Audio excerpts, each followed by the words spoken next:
সাজিয়ে সুন্দরভাবে পঠন পাঠন ইনশাআল্লাহ 1 বছরের ভিতরে এতটাই চেঞ্জ আসবে আপনারা নিজেরা দেখতে পাবেন।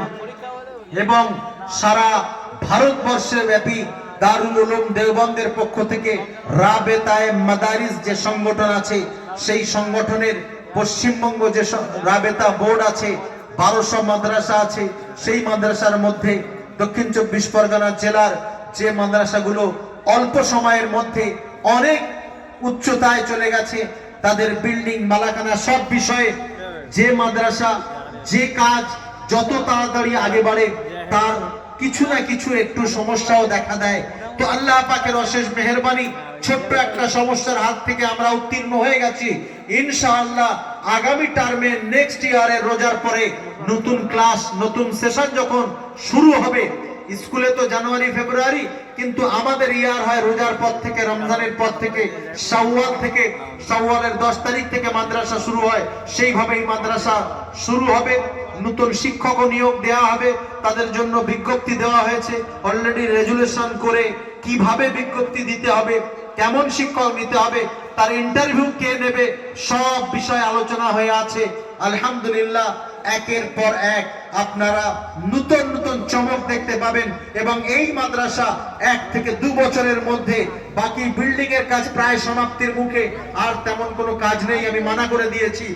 এবার শুধু ছাত্র তৈরির কাজ হবে, যেখান থেকে এমন ছাত্র তৈরি হবে যারা এশিয়া মহাদেশ বিখ্যাত দারুল উলুম দেওবন্দে এখানকার ছাত্ররা নিয়ে গিয়ে দাখিলা দেবে।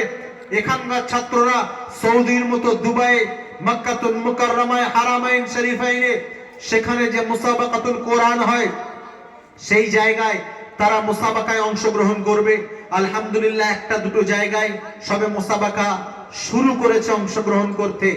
আগামীতে আপনারা দেখবেন আপনাদের এই ক্ষুদ্র ক্ষুদ্র দানে যেই মামনা হাক্কানিয়া দ্বীনে ইলম আরবিয়া মাদ্রাসা যে জায়গায় পৌঁছাচ্ছে, অল্প দিনের মধ্যে কদিন পরে প্রোগ্রাম আছে হটুগঞ্জে আবাবিল ন্যাশনাল মুসাবাকাতুল কোরআন, আগামী 22 এবং 23 তারিখে, সেখানেও দেখবেন ফাইনাল, গ্র্যান্ড ফাইনাল হবে। এই মাদ্রাসার ছাত্র শিক্ষক সেখানেও থাকবে। আপনারা যাবেন, দেখবেন যে এই মাদ্রাসার ছাত্ররা তারা কত সুন্দরভাবে বিশুদ্ধ কোরআনুল কারীমের তেলাওয়াত তারা শিখেছে। তারা এখানে হাফেজ হচ্ছে, এখান থেকে হাফেজ পড়ে এরপরে শুধু হিফজ থাকবে না, হিফজের সাথে সাথে তারা আরবি দরজাত পড়ানো হবে। এখানে ছেলেরা এখানে হাফেজ হবে, কেরাত পড়বে, কারি সাহেব থাকবে, তার সঙ্গে সঙ্গে তারা এখান থেকে ফার্সি জামাত পড়বে, নহমির জামাত পড়বে, হেদায়েতুন জামাত, কাফিয়া জামাত পড়ে এখান থেকে তারা মাজাহিরুল উলুম সাহারানপুর যাবে, দারুল উলুম দেওবন্দ যাবে, শাহী মুরাদাবাদ যাবে, এবং ভারতবর্ষের প্রতিটা কোনায় কোনায় তারা পৌঁছে যাবে। একদিন এখানকার পাশ করা ফারেগিন ছাত্ররা সারা পৃথিবী কাঁপাবে ইনশাআল্লাহ।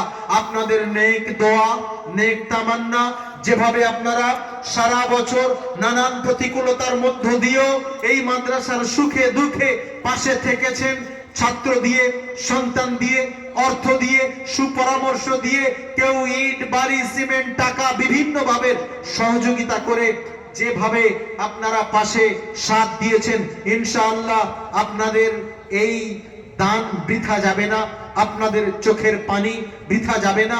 শুধু অর্থ দিলে হয় না, প্রতিষ্ঠানের জন্য আপনাদের সকলের দোয়া দরকার।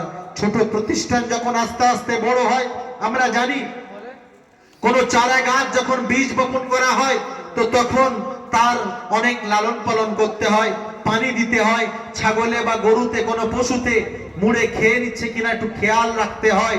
তো মাদ্রাসা যখন ছোট থাকে তখন তাতে পানি দিতে হয়। কোন পানি? কোনো কলের, টিউবওয়েলের, সাবমার্সালের পানি নয়, চোখের পানি। রাতের আধারে মুসাল্লায় বসে খুলুসিয়াতের সঙ্গে, খোদাভীরুতা নিয়ে ভালো করে খুশু খুজুর সহিত ওযু করে তাহাজ্জুদের নামাজ পড়ে মাদ্রাসার শিক্ষকদের কাঁদতে হবে, কমিটি বিন্দুর কাঁদতে হবে, এলাকাবাসীর চোখের পানি ফেলতে হবে। এই চোখের পানিতে এই মাদ্রাসা তবে ডেভেলপ হবে, তবে উন্নত হবে ইনশাআল্লাহ। আপনারা চোখের পানি নিশ্চয়ই ফেলেছেন, তার বদৌলতে